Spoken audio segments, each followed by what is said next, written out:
الحمدللہ وحدہ والصلاۃ والسلام علی من لا نبی بعدہ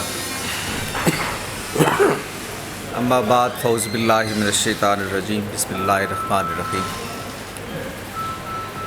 محترم اسد منظور بٹ صاحب، برادرم اشتیاق گوندل صاحب اور اس بار ایسوسیشن کے معزز اراکین، میں بہت شکر گزار ہوں بٹ صاحب کا اور آپ سب کا کہ آپ نے میری عزت افزائی کی، مجھے یہاں مدعو کیا اور اپنے وقت کا اظہار کیا اور آپ یہاں جمع ہوئے۔ یہ بات اگرچہ عذرائے تفنن کہی گئی کہ بہت سلیکٹڈ لوگ یہاں ہیں، لیکن میرا خیال ہے کہ یہ امر واقعہ بھی ہے، اس لیے کہ وکلاء بہرحال معاشرے کا ایک منتخب طبقہ ہے۔ ہماری تاریخ میں علم و دانش کی جب بھی بات ہوتی تھی اس سے پہلے، تو لوگوں کی نظریں جن طبقات کی طرف جاتی تھی ان میں وکلاء سر فہرست تھے۔ دانش جس کو ہم کہتے ہیں، اب تو یہ لفظ بہت بدقسمتی سے پامال ہو گیا، بہت مجروح ہو گیا، ہر آدمی دانشور ہے، لیکن صحیح معنوں میں یہ لفظ اگر اس کا اطلاق کسی گروہ پر، کسی طبقے پر ہوتا تھا تو وہ وکلاء تھا۔ اس ملک کی تاریخ میں آپ جانتے ہیں خالد اسحاق صاحب جیسے لوگ، اے کے بروئی جیسے لوگ، جن کے خیالات سے ہم اختلاف تو کر سکتے ہیں، لیکن بہرحال اس ملک کے علم و فضل کے اعتبار سے انہوں نے بڑا امپیکٹ چھوڑا ہے سوسائٹی میں۔ خالد اسحاق صاحب کے بارے میں آپ جانتے ہیں کہ اس ملک میں کسی آدمی کی اتنی بڑی لائبریری نہیں تھی جتنی خالد اسحاق کی تھی،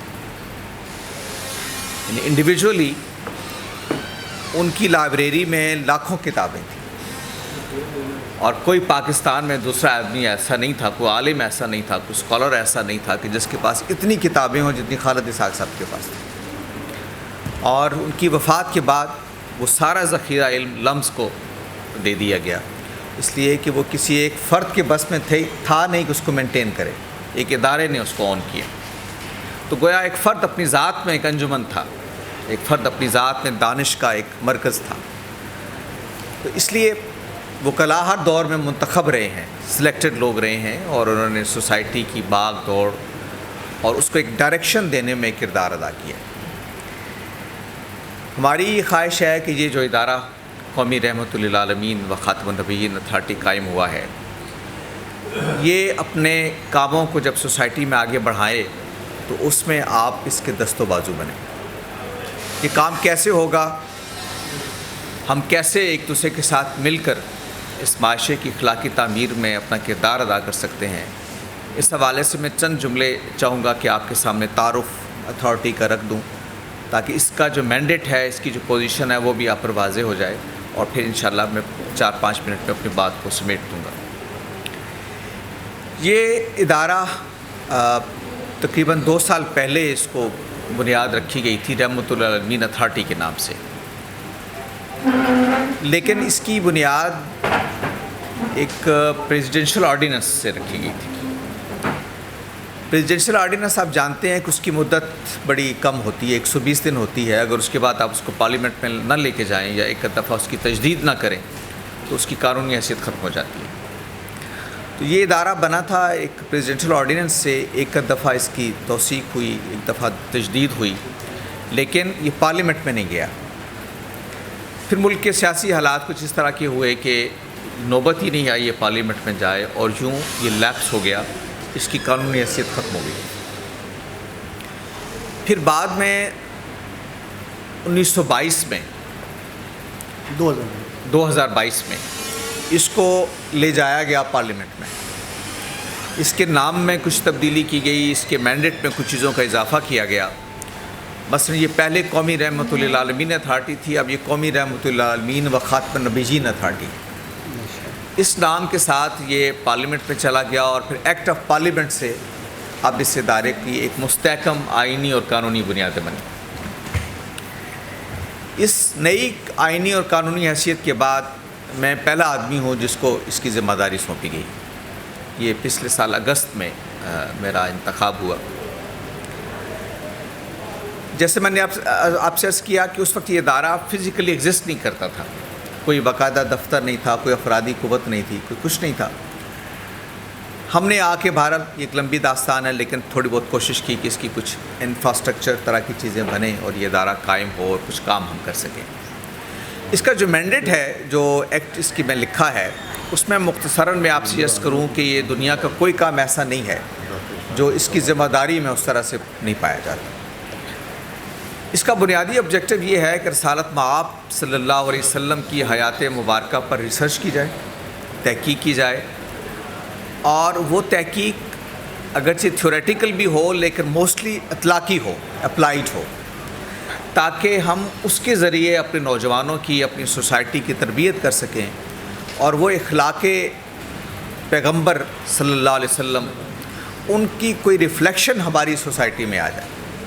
اس لیے کہ اگر ہم نے کامیاب ہونا ہے دنیا اور آخرت میں تو یہ ممکن نہیں ہے کہ نبی صلی اللہ علیہ وسلم کو ایک رول ماڈل بنائے بغیر ہم آگے بڑھ سکیں. پاکستان میں ہم نے بہت کوششیں کی اسٹیٹ کے نظام کو بہتر کیا جا سکے, فرد کی تحسین ہو سکے, لیکن معاشرے کی اقدار کو بدلنے کی کوئی بہت منظم باضابطہ کوشش نہیں ہوئی. یہ اتھارٹی اصل میں اس کے لیے بنی ہے کہ ہم ریاستی اداروں, سوشل انسٹیٹیوشنز اور فرد کی اس طرح سے تربیت کریں کہ نبی صلی اللہ علیہ وسلم کے اخلاق سے جو چیزیں ریفلیکٹ ہوتی ہیں ان کو ہم سامنے لا کر ریسرچ بھی کریں اور پھر اس کی بنیاد پر سماج کی مختلف طبقات کی تربیت کریں. مطالبات ہم کرتے ہیں, حکومت یہ کر دے, فلاں یہ کر دے, لیکن اصل کام اس وقت ہوگا جب معاشرے کا ہر طبقہ اپنی ذمہ داریاں بطور مسلمان کی ادا کرے گا, بطور ایک اچھا شہری کی ادا کرے گا. آپ جانتے ہیں کہ ہم لوگ بہت ساری چیزیں سوسائٹی میں اس لیے کرتے ہیں کہ ہم نے اپنے نظام اقدار سے ان کو اخذ کیا, ہم نے اپنے بڑوں سے سیکھا, اپنے معاشرے سے سیکھا, اور اس کے تحت ہمارا یہ سماجی نظم قائم ہے. مثال کے طور پر ہم والدین کا احترام کرتے ہیں, اس کے لیے کسی قانون کی ضرورت نہیں ہے. یہ ملک میں کوئی قانون ہے بھی نہیں.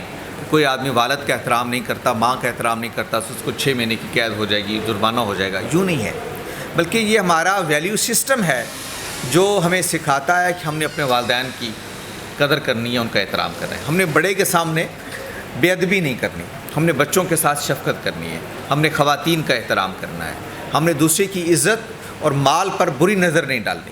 یہ ہمارا دین ہمیں سکھاتا ہے, اور ہمارے سوسائٹی کے اندر یہ ساری چیزیں ہم کرتے ہیں, اللہ کا شکر ہے, صرف اس وجہ سے کہ ہم یہ سمجھتے ہیں کہ ہمیں خدا کے ہاں جواب دہ ہونا ہے, اس کے ہاں اپنے عمل کے لیے کھڑا ہونا ہے ایک دن. اور دنیا کی نظروں سے ہم بچ جائیں لیکن اللہ تعالیٰ کی نظروں سے ہم نہیں بچ پائیں گے. یہاں ممکن ہے ہمارے جرائم کی سزا ہم کو نہ ملے, لیکن یہ نہیں ہو سکتا کہ اگر ہم نے توبہ نہیں کی اور اپنے اصلاح نہیں کی تو اللہ کے حضور میں بھی ہم بچ سکیں. تو یہ جو سینس آف رسپانسبلٹی ہے یہ سوسائٹی کے اندر پیدا نہیں ہو سکتا جب تک ہم رسالت مآب صلی اللہ علیہ وسلم کی سیرت کو جانیں نہیں, اس کو پڑھیں نہیں, اس کو سمجھیں نہیں. تو قومی رحمۃ للعالمین و خاتم النبیین اتھارٹی بنیادی طور پر جو کام کر رہی ہے وہ یہ کہ ایک تو ریسرچ نبی صلی اللہ علیہ وسلم کے حوالے سے, اور اطلاقی ریسرچ, اپلائیڈ ریسرچ, تاکہ اس کے نتیجے میں ہم اپنی انسٹیٹیوشن بلڈنگ کریں, ہم اپنے ادارے بنائیں, اور اس کے بعد ہماری سوسائٹی کے اندر جو ریاستی ادارے ہیں اور جو سماجی ادارے ہیں ان کی اصلاح کریں, تاکہ ہر طبقہ زندگی اپنے آپ کو خدا کے ہاں جواب دہ سمجھ کر اپنے طرز عمل پر غور کرے اور اپنے آپ کو بہتر کرے. اس ضمن میں ہم نے مختلف انیشیٹوز لیے ہیں, ریسرچ کے جو لیے ہیں وہ الگ سے لیے ہیں, کچھ کتابیں ہم نے شائع کی ہیں, کچھ مزید ریسرچ پروجیکٹ پائپ لائن میں ہے. انشاءاللہ ہر سال 10-12 کتابیں ہم کم از کم ضرور شائع کریں گے, اور وہ ساری کی ساری اس بنیاد پر ہوں گی کہ نبی صلی اللہ علیہ وسلم کو ایک رول ماڈل بنا کر ہم اپنے سوشل اور سماجی کے ساتھ معاشی اور سیاسی اداروں کی تشکیل نو کیسے کر سکتے ہیں. اس کے لیے بڑا اہم ہے کہ معاشرے کے مختلف طبقات اپنا ریکنسٹرکٹ کریں, اپنے آپ کو تشکیل نو کریں سیرت کی روشنی میں. تو ہم نے نوجوانوں کے درمیان کام کرنے کے لیے یونیورسٹیز میں, کالجز میں ایک انیشیٹو لیا ہے کہ رحمۃ للعالمین یوتھ کلبس بنائے جائیں. ان یوتھ کلبس میں سیرت کو پڑھا جائے, اس کا مطالعہ کیا جائے, ان کے لیے نصاب ہم بنائیں, سیرت کے حوالے سے کیا چیزیں ان کو پڑھنی چاہیے, اسٹڈی سرکلز ہوں, اور پھر وہ اس طرز عمل کو اپنانے کی کوشش کریں. کہ ہر یونیورسٹی میں، ہر کالج میں، ہر نوجوانوں کے اندر ہم اس ادارے کو بنانے کی کوشش کر رہے ہیں۔ اسی طریقے سے ہم نے رحمۃ اللہ عالمین فیملی کلبس بھی بنائے کہ تاکہ جو ہمارا خاندان کا ادارہ ہے اس کو بھی ہم سیرت کی روشنی میں اس کو بنا سکیں، اس کی حفاظت کر سکیں۔ اور پھر ایک ادارہ جو ہم سوچ رہے ہیں جس کی ہم نے بنیاد رکھتی ہے، جس کے لیے میں آپ کی خدمت میں بھی حاضر ہوا ہوں، وہ ہے رحمۃ اللہ عالمین لائرز کلب، کہ وکلاء کے اندر بھی ہم ایسے کلبز بنائیں آپ جیسے ذمہ دار لوگوں کی مدد سے اور ان کی رہنمائی میں، کہ جو وکلاء کے اندر اسلامی کریکٹر، نبی صلی اللہ علیہ وسلم کی ذات، شخصیت، افکار کی معرفت اور پھر اس کی روشنی میں اپنی سیرت کو ڈھالنے کا احساس اور جذبہ پیدا ہو۔ آپ جانتے ہیں کوئی چیز ایک دن میں نہیں ہوتی، اور دین تو ویسے بھی ایک مسلسل یاد دہانی کا عمل ہے، یہ تو مسلسل کرنا پڑتا ہے۔ چیزیں ہم بھول جاتے ہیں، دنیا کی اور بہت ساری چیزیں ہمارے سر پہ مسلط ہو جاتی ہیں، لیکن ہمیں تذکیر کی یاد دہانی کی ضرورت رہتی ہے۔ یہ جو روز نماز کے لیے ہم بار بار جاتے ہیں، یہ کیا ہے؟ اصل میں تذکیر ہے، یہ یاد دہانی ہے کہ ہمیں یہ بات بھولنی نہیں چاہیے کہ ہم اللہ کے بندے ہیں اور اس کے حضور میں ہم کو پیش ہونا اور اس کے سامنے جواب دہ ہونا ہے۔ تو دنیا کی چیزیں بھی چلتی ہیں، انسان غلطیاں بھی کرتا ہے، لیکن اللہ کا نظام یہ ہے کہ تذکیر ہوتی رہے، یاد دہانی ہوتی رہے۔ تو اسی کانٹیکسٹ میں ہم نے رحمۃ اللہ عالمین لائرز کلب کی بنیاد رکھی ہے، اور اس میں یہ چاہوں گا، ملتان میں بھی ہم نے اس کی آغاز کیا کہ یہاں کے لوگ جو ہیں وہ بھی اس میں شریک ہوں۔ دیکھیے، وکیل 2-3 کام کر سکتے ہیں سوسائٹی میں۔ سب سے بڑا کام، سب سے بڑا مسئلہ آج کے معاشرے کا ہے، اس کو انصاف نہیں مل رہا۔ کچہریوں میں، تھانوں میں جس قدر رش ہوتا ہے، وہ سارا کا سارا رش یہ بتا رہا ہے کہ سوسائٹی کے اندر فقدان ہے کتنا انصاف کا۔ یہ فقدان کے بشمار عوامل ہیں۔ یہ انصاف اگر نہیں مل رہا تو اس کے اندر تھانے کچہری کا ایک کردار ہے، اگر انصاف نہیں مل رہا تو اس کے اندر عدالتوں کا ایک کردار ہے، اس ملک کے نظام قانون اور انصاف کا ایک کردار ہے، سب عوامل کا ایک کردار ہے۔ لیکن آپ مجھ سے اتفاق کریں گے کہ سب سے بڑا کردار ہم لوگوں کا ہے، ان انسانوں کا ہے کہ جو چھوٹے چھوٹے جھگڑے نمٹا سکتے ہیں عدالتوں میں آنے سے پہلے، اگر ان کی اخلاقی تعمیر ہوئی ہو۔ جرم 100% کم و بیش پیدا ہوتا ہے حق تلفی سے۔ میں جب کسی کا حق مارتا ہوں، میں جب کسی کے مال، کسی کی عزت، آبرو، کسی کے جان کی طرف اقدام کرتا ہوں، اس کے حقوق کو پامال کرتا ہوں، تو اس کے نتیجے میں جرم پیدا ہوتا ہے۔ اگر سوسائٹی لوگوں کا حق دینے کے بارے میں حساس ہو جائے، اپنے فرائض کے بارے میں حساس ہو جائے، تو جرم میں کمی آ سکتی ہے۔ ہم سب، آپ جانتے ہیں، سوسائٹی کے اندر جو تحریکیں اٹھتی رہی ہیں عام طور پر وہ حقوق کی تحریکیں اٹھتی ہیں ہمارے ہاں۔ مجھے میرا حق چاہیے، خواتین کو حق چاہیے، منارٹیز کو حق چاہیے، فلاں کو حق چاہیے، لیکن فرائض کی تحریک اس ملک میں، سوسائٹی میں کبھی نہیں اٹھی کہ میرے بھی فرائض ہیں، مجھے اپنے فرائض کی ادائیگی کے لیے احساس ہونا چاہیے، مجھے اپنے فرض ادا کرنا ہے۔ تو ہماری یہ خواہش ہے کہ یہ سارے کام سوسائٹی میں ہوتے رہیں، لیکن اس کے ساتھ ساتھ ہر طبقہ زندگی اپنے فرائض کے بارے میں، اپنی ذمہ داریوں کے بارے میں احساس ہو جائے۔ سوسائٹی کو انصاف پہنچانے میں وکلاء ایک بڑا کردار ادا کر سکتے ہیں۔ سوسائٹی کے اندر سچ کو پھیلانے میں وکلاء ایک بڑا کردار ادا کر سکتے ہیں۔ آپ کے پاس لوگ آتے ہیں، کچہریاں بھری ہوئی ہیں، آپ ان کی تربیت کر سکتے ہیں کہ کتنے معاملات ہیں جن کو وہ حل کر سکتے ہیں، ان کو عدالتوں کی ضرورت نہیں۔ آپ جانتے ہیں یہ جھگڑے جتنے زیادہ ہوتے ہیں یہ جائیداد کے، اور ہمارے ہاں کہا جاتا ہے کہ دادا مقدمہ کرتا ہے پوتا تک بھگتتا ہے، یہ اکثر جو ہیں یہ لوگوں کی اخلاقی تربیت نہ ہونے کی وجہ سے۔ اگر ہم لوگوں کو حساس بنا سکیں، اور اس میں میرا خیال ہے کہ آپ بہت ایک ذمہ دارانہ کردار ادا کر سکتے ہیں کہ سوسائٹی کو کس طریقے سے حقوق کے بارے میں ان کو حساس بنایا جائے اور ان لوگوں کی تربیت کی جائے۔ دوسرا کام جو آپ کر سکتے ہیں وہ ہے سوسائٹی کے اندر رول آف لاء، کیسے لوگوں کو متوجہ کیا جائے کہ آپ قانون کی حکمرانی کو مانیں۔ آپ کے جذبات ہو سکتے ہیں، آپ کے احساسات ہو سکتے ہیں، وہ جذبات دینی بھی ہو سکتے ہیں، وہ جذبات سیاسی بھی ہو سکتے ہیں، وہ جذبات سماجی بھی ہو سکتے ہیں، لیکن ہم نے جذبات کی تہذیب کرنی ہے، اس کو قانون کے دائرے میں لانا ہے۔ کوئی دنیا کی چیز ایسی نہیں ہے کہ جس کو ہم جذبات کے ذریعے قانون کے دائرے میں لائے بغیر کریں گے تو سوسائٹی کے اندر انارکی پیدا ہو جائے گی۔ وہ آپ جانتے ہیں ہمارے ملک میں عزت کے نام پر بہت قتل ہوتے ہیں، لیکن ہمارا دین اس کی بھی ہمیں اجازت نہیں دیتا کہ ہم عزت کے نام پر لوگوں کی جان لیں۔ ایک صحابی نے، نبی صلی اللہ علیہ وسلم نے جب یہ بات فرمائی اور متوجہ کیا تو ایک صحابی نے کہا کہ یا رسول اللہ، کوئی اپنی بیوی کو غیر مرد کے ساتھ دیکھے تو کیا اس کو غیرت نہیں آئے گی؟ یعنی وہ اقدام کر گزرے، تو نبی صلی اللہ علیہ وسلم نے فرمایا کہ تمہارا خدا تم سے زیادہ غیرت والا، یعنی اگر تمہارے خدا نے تم کو اجازت نہیں دی لوگوں کی جان لینے کی، تو اس کا مطلب یہ ہے کہ تم اپنے خدا سے بڑھ کر غیرت مند بننا چاہتے ہو۔ تو یہ چیزیں وہ ہیں جو لوگوں کو سمجھانے کی ہیں، جرم کیا ہے، حق کیا ہے کسی کا، اور اگر آپ کی نظر کے سامنے بھی کوئی جرم ہوتا ہے، آپ تو مجھ سے بہتر جانتے ہیں، تب بھی آپ کو حق نہیں ہے کہ آپ کو اقدام کریں، الا یہ کہ عدالت کا فیصلہ ہو۔ اب عدالت کے فیصلے غلط بھی ہوتے ہیں، لیکن آپ مجھ سے بہتر سمجھتے ہیں کہ اگر سوسائٹی کے اندر عدالتوں کے فیصلوں کا احترام نہ ہو تو سوسائٹی چل نہیں سکتی، انارکی پیدا ہو جائے گی۔ تو دوسرا کام جو آپ کر سکتے ہیں وہ لوگوں کے اندر رول آف لا، اس کا احساس پیدا کیا جائے، اور اس کا گویا آپ ایک نمونہ بن کے کھڑے ہو جائیں۔ اور تیسری چیز یہ ہے کہ ہم لوگوں کے اندر مکالمے کی فضا پیدا کریں۔ آپ عدالتوں میں مکالمہ کرتے ہیں، آپ کھڑے ہوتے ہیں، اپنی بات کہتے ہیں، لوگوں کی بات سنتے ہیں، دوسرے مخالف فریق کی بات سنتے ہیں، قانون ایک بنیاد بنا کر اس کی طرف عدالت کو متوجہ کرتے ہیں۔ یہ ساری آپ کی تربیت ہے۔ اس تربیت کو سوسائٹی میں آنا چاہیے کہ ہم لوگوں کو جھگڑے کی بجائے ہم لوگوں کے درمیان مکالمے سے اپنے مسائل کو حل کرنے کی کوشش کریں۔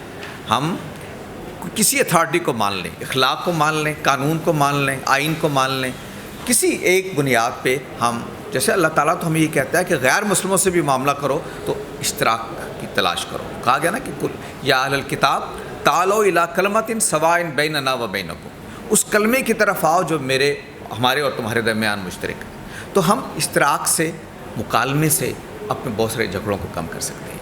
تو میں جو چیز آپ کی خدمت میں یہ عرض کرنا چاہتا ہوں کہ یہ رحمۃ للعالمین و خاتم النبیین اتھارٹی اصل میں اسی کام کے لیے ادارے بنی ہے کہ سوسائٹی کو احساس کیا جائے، نبی صلی اللہ علیہ وسلم کی سیرت، آپ کے اسوے کی طرف متوجہ کیا جائے، اور ہم سب لوگ، اس ملک کی جرنلسٹ، اس ملک کی یوتھ، اس ملک کے وکلاء، اس ملک کے حکمران، اس ملک کی پولیٹیکل پارٹیز، یہ سب کے سب اپنے فرائض کے بارے میں حساس ہوں اور اپنا وہ کردار ادا کریں جو ان کو کرنا چاہیے۔ تو میری یہ خواہش ہوگی کہ ہم نے جو یہ رحمۃ للعالمین لائرس کلب بنایا ہے وہ ہم یہاں بھی بنائیں، آپ بار کی معاونت سے بنائیں، بار کی لیڈرشپ میں بنائیں، تاکہ یہ جو چیزیں میں نے عرض کی ہیں یہ آپ اس کو ایک کلچر کے طور پر فروغ دینے میں اتھارٹی کے دست و بازو بنیں۔ آج ایک انٹروڈکٹری ہماری ملاقات ہے، میں بٹ صاحب سے درخواست کروں گا کہ آنے والے دنوں میں ہم ایک ہوم ورک کر کے، کچھ باضابطہ کام کر کے، آپ لوگ اگر اس سے اتفاق کرتے ہوں تو ہم یہاں لاہور میں بھی ایک رحمۃ للعالمین لائرس کلب بنائیں، اور جو باتیں میں نے آپ کی خدمت میں عرض کی ہیں اگر آپ کو اس سے اتفاق ہو تو ہم ان اقدار کو فروغ دینے کے لیے کام کریں۔ دیکھیے، اسٹیٹ رول آف لا سے چلتی ہے، اس کے اندر ایک قوت نافذہ ہوتی ہے، لیکن سوسائٹی ہمیشہ ایک ویلیو سسٹم سے چلتی ہے۔ سوسائٹی طاقت سے نہیں چلتی، ویلیوز سے چلتی ہے۔ تو ہم نے معاشرے کو مضبوط بنانا ہے۔ اسٹیٹ نہیں مضبوط ہو سکتی، پولیٹیکل انسٹیٹیوشنز نہیں مضبوط ہو سکتے جب تک معاشرہ مضبوط نہیں ہو۔ اگر ڈیموکریٹک ویلیوز نہیں ہوں گی کسی معاشرے کے اندر تو الیکشن کے ذریعے اس ملک کے اندر آپ جمہوریت نہیں لا سکتے۔ محض ووٹ دینا الیکشن جمہوریت نہیں ہوتا۔ آپ زیادہ سے زیادہ قانون سے کیا کر سکتے ہیں؟ ووٹ دلوا دیں لوگوں کو، لیکن اگر ڈیموکریٹک ویلیوز نہیں ہیں لوگوں کے اندر تو وہ برادری کی بنیاد پہ ووٹ دیں گے، کسی اور دنیاوی مقصد کی خاطر ووٹ دیں گے۔ وہ جو ایک سوشل چینج آنی چاہیے وہ نہیں آتی۔ پولیٹیکل سائنس میں جیسے کہتے ہیں نا کہ اسٹیٹ جو ہے that's by product of society. Society نہیں بدلے گی تو آپ اسٹیٹ کو نہیں بدل سکتے۔ آپ نے بہت کوشش کر کے دیکھ لی، 70-74 سال آپ نے کوشش کر کے دیکھ لی، اسٹیٹ نہیں بدلی آپ کی، اس لیے کہ ہمارا ویلیو سسٹم نہیں بدلا، وہ ڈیموکریٹک نہیں ہے۔ وہ ڈیموکریٹک نہیں ہوگا تو ڈیموکریٹک انسٹیٹیوشنز نہیں بنے گا۔